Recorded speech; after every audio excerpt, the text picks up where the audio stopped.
Assalamualaikum warahmatullahi wabarakatuh. Perkenalkan, nama saya Muhammad Haji Hasanuddin dengan NIM 24024 dari kelas PKOA. Di sini saya akan membahas tentang teori latihan. Pertemuan 1. Yang pertama itu tantangan pelatih, keterbatasan finansial, sarana prasarana. Yang kedua, tekanan dari keluarga dan birokrasi. Lalu yang ketiga, kurangnya atlet berbakat dan mitra latihan. Lalu selanjutnya yang kedua, kriteria kandidat pelatih. Yang pertama itu cerdas, bermotivasi tinggi, komunikatif, yang berintegritas. Yang kedua, mampu mengajar, punya waktu dan pengalaman olahraga. Di sini yang ketiga yaitu konsep latihan modern. Ilmu olahraga berkembang berdasarkan pemahaman adaptasi tubuh terhadap stres. Lalu yang keempat, ruang lingkup latihan. Bertujuan meningkatkan keterampilan dan kapasitas kerja atlet secara progresif. Lalu yang kelima, tujuan latihan. Meliputi pengembangan yang pertama fisik multilateral, yang kedua fisik khusus olahraga, lalu yang ketiga kesehatan dan pencegahan cedera, yang keempat pengetahuan teoritis. Lalu yang keenam, pengertian latihan. Latihan adalah proses sistematis yang berulang dengan peningkatan beban secara bertahap. Lalu yang ketujuh, ada klasifikasi keterampilan. Yang pertama yaitu siklis, yang kedua asiklik, yang ketiga gabungan, yang keempat keterampilan siklik diajarkan utuh, dan yang terakhir keterampilan asiklik lebih efektif diajarkan dalam bagian-bagian. Yang terakhir yaitu 8 sistem latihan. Selanjutnya teori latihan pada pertemuan 2. Yang pertama, adaptasi dalam latihan. Latihan adalah proses stres fisik dan mental yang sistematis. Lalu adaptasi diperlukan untuk menghindari kelelahan dan overtraining. Tujuan utama latihan itu meningkatkan stimulus, adaptasi, peningkatan performa. Beban harus ditingkatkan secara progresif dan bervariasi. Yang kedua, spesifikasi adaptasi. Adaptasi terjadi secara spesifik berdasarkan jenis latihan, energi, dan keterampilan olahraga. Lalu yang ketiga, efek latihan. Yang pertama, langsung respon fisiologis saat latihan, HR naik, kelelahan. Yang kedua, akumulatif, hasil dari serangkaian sesi latihan. Lalu yang keempat, super kompensasi. Teori superkompensasi menggambarkan hubungan latihan, pemulihan, dan peningkatan performa. 4 fase superkompensasi. Yang pertama, kelelahan awal, yang kedua kompensasi, yang ketiga superkompensasi, yang keempat involusi. Lalu yang kelima ada sistem energi. Sistem fosfagen untuk aktivitas intens 10 detik, lari sprint, angkat beban. Sistem glikolitik yaitu untuk aktivitas 20 detik sampai 2 menit seperti bola basket dan tinju. Lalu yang ketiga sistem oksidatif. Aktivitas 2 menit seperti lari jauh dan bersepeda. Yang terakhir yaitu latihan harus disesuaikan dengan karakteristik bioenergi olahraga. Lalu yang keenam, prinsip latihan efektif. Pemahaman sistem energi sangat penting untuk merancang latihan. Variasi intensitas dan durasi latihan memengaruhi adaptasi sistem energi. Selanjutnya pertemuan 3 yaitu konsep umum latihan olahraga harus mencakup 5 aspek utama. Yang pertama fisik, yang kedua teknik, yang ketiga taktik, lalu yang keempat psikologis, dan yang kelima teori. Semua aspek saling berhubungan dan berkontribusi pada performa maksimal atlet. Pelatihan fisik adalah fondasi utama untuk pengembangan atlet lainnya. Pelatihan fisik tujuannya yaitu meningkatkan potensi fisiologis, mengembangkan kemampuan biomotorik.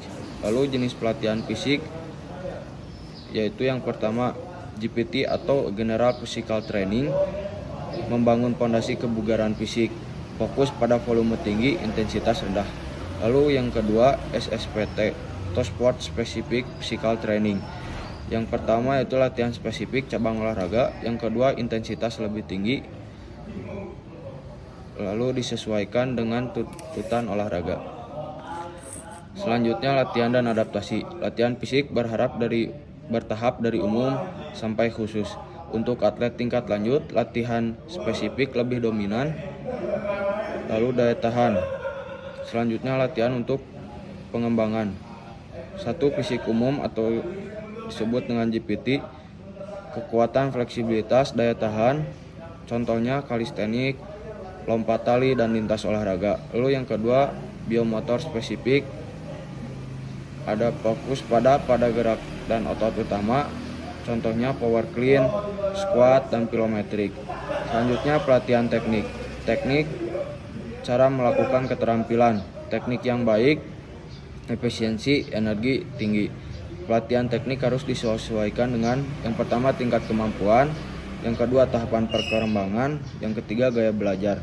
Proses pembelajarannya itu ada 3. Yang pertama pemahaman gerakan, yang kedua penyempurnaan melalui pengulangan, yang ketiga otomatisasi keterampilan. Selanjutnya pelatihan taktik. Ada strategi, pendekatan umum kompetisi, lalu taktik, pelaksanaan rencana secara spesifik. Latihan taktik disusun berdasarkan 1. Jenis olahraga, kedua situasi kelelahan, yang ketiga analisis lawan dan lingkungan kompetisi. Klasifikasi olahraga taktik yaitu terbagi menjadi 5. Yang pertama individu tanpa kontak langsung, yang kedua secara serentak, yang ketiga head to head, yang keempat tim kontak langsung, yang kelima multi event. Selanjutnya berpikir taktis dan rencana permainan. Yang pertama membuat, menerapkan, dan menganalisis rencana permainan. Yang kedua latihan taktis harus menyerupai kondisi kompetitif. Lalu pelatihan teoritis. Atlet perlu memahami ilmu latihan adaptasi biomekanika, gizi, psikologi. Tujuannya adalah agar atlet menjadi pembelajar mandiri. Lalu selanjutnya teori latihan pada pertemuan 4. Konsep utama, manipulasi variabel latihan efektivitas. Program latihan fisik tergantung pada 3 variabel utama. Yang pertama volume, yang kedua intensitas, yang ketiga frekuensi. Pelatih harus menyesuaikan ketiga variabel ini berdasarkan tujuan fisiologis dan psikologis atlet serta kebutuhan kompetisi. Yang pertama ada volume latihan, yang kedua intensitas latihan, lalu zona intensitas latihan berdasarkan sistem energi, yaitu ada 6. Zona 1 kurang dari 6 detik, yang kedua 6-30 detik, lalu zona 3 30 detik sampai 2 menit, lalu zona 4 2-3 menit, zona 5 3-30 menit, lalu zona 6 lebih dari 30 menit. Selanjutnya latihan berbasis denyut jantung. Itu ada perhitungan HR max, zona latihan dasar, evolusi. Tujuannya itu untuk meningkatkan VO2 max, kebugaran aerobik, dan toleransi laktat. Lalu selanjutnya latihan berbasis daya power based training. Daya keluaran digunakan untuk menentukan ambang fungsional. Lalu yang kedua latihan dibagi menjadi zona-zona berbasis persentase daya ambang. Lalu selanjutnya pada pertemuan 5, relationship between volume and intensity. Hubungan volume dan intensitas latihan. Yang pertama, volume dan intensitas terbanding terbalik. Saat intensitas tinggi, volume biasanya rendah, begitupun sebaliknya. Kedua variabel ini tidak bisa dipisahkan karena kombinasi keduanya menentukan beban kerja dan stres fisiologis. Peningkatan beban kerja. Beban kerja dapat ditingkatkan dengan yang pertama menambah jumlah repetisi atau jarak, yang kedua menambah jumlah set atau latihan, lalu yang ketiga meningkatkan frekuensi latihan. Lalu strategi manipulasi, ada volume terbagi menjadi 3, tambah durasi sesi latihan, tambah frekuensi latihan mingguan, yang ketiga tambah jumlah set atau repetisi. Lalu selanjutnya intensitas tambah kecepatan atau tempo, lalu tambah beban.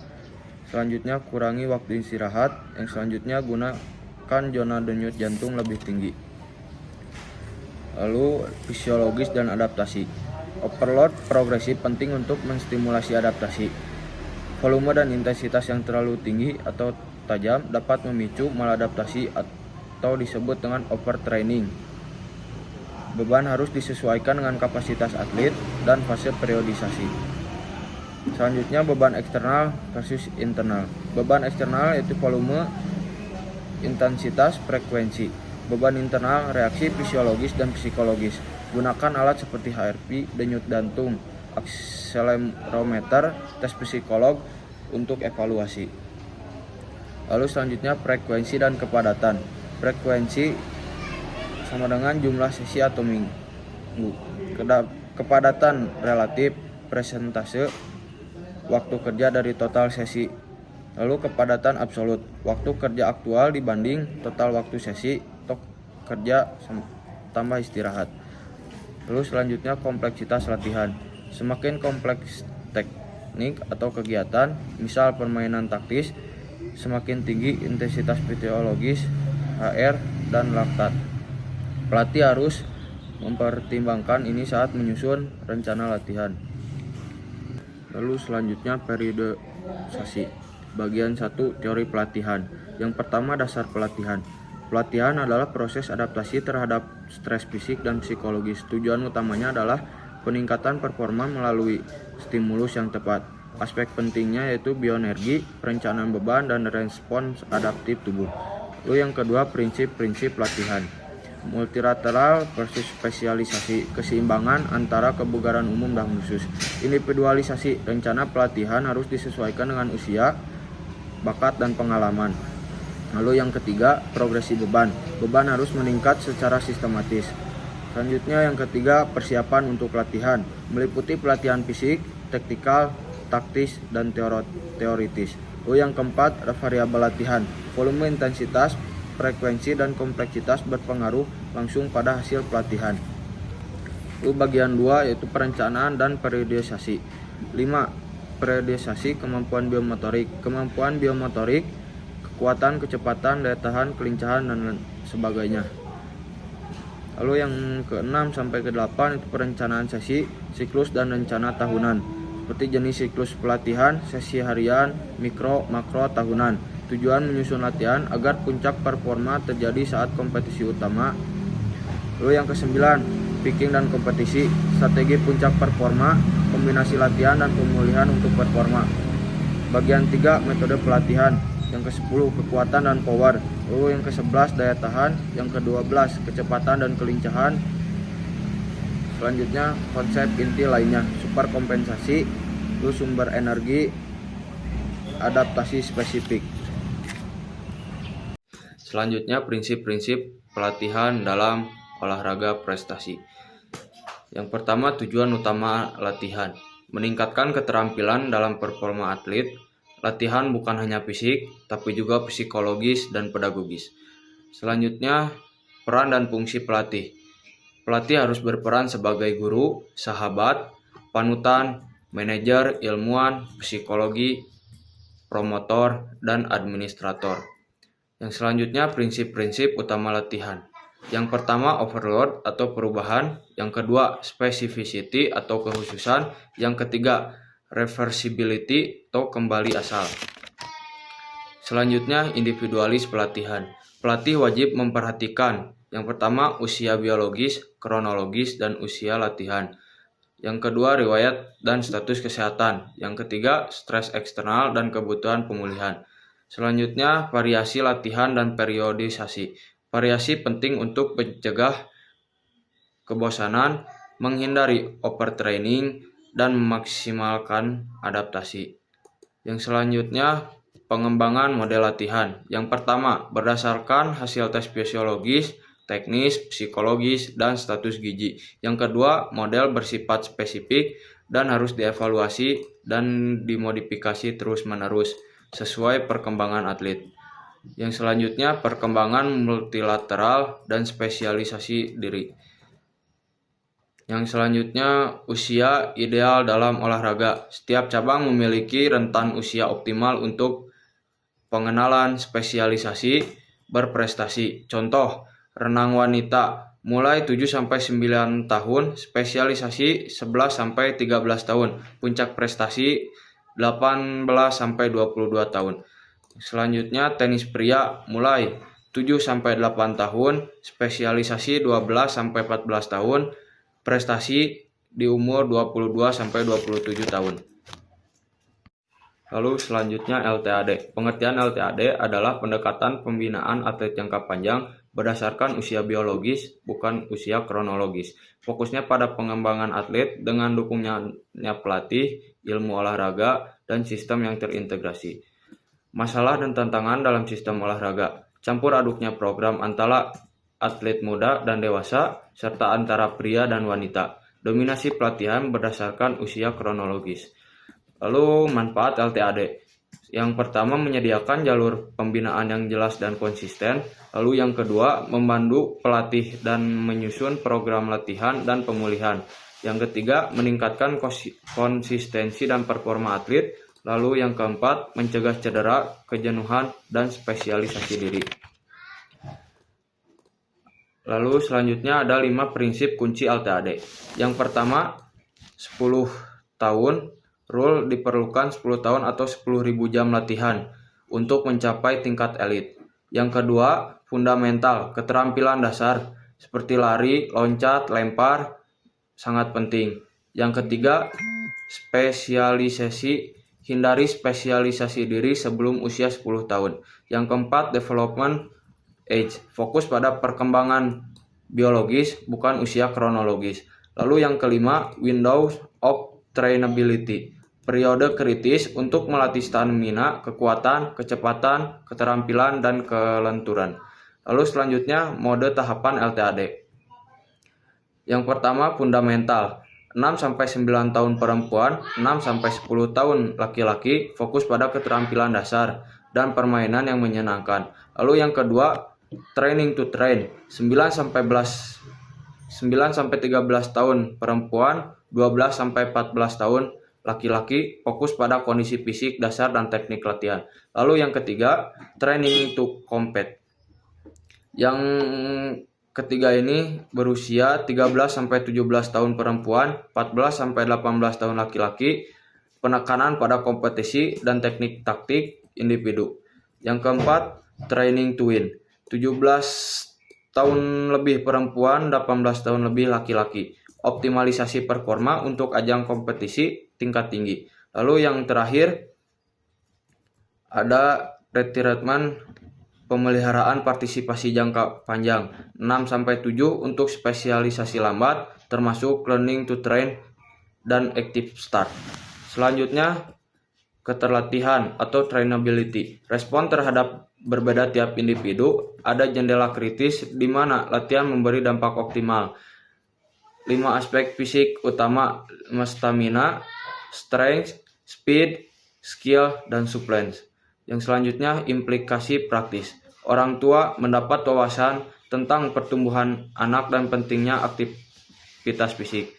Pelatih harus memahami perkembangan fisik, mental, dan emosional. Lalu klub perlu menyediakan program dari usia dini dan menjalin kerjasama dengan sekolah. Selanjutnya sistem pertandingan harus mendukung proses pembinaan. Peralatan disesuaikan dengan ukuran dan kemampuan anak. Waktu mulai belajar idealnya sejak usia 11-16 tahun. Metode pengajaran disesuaikan dengan karakteristik usia dan perkembangan atlet. Sekian dari saya. Terima kasih. Wassalamualaikum warahmatullahi wabarakatuh.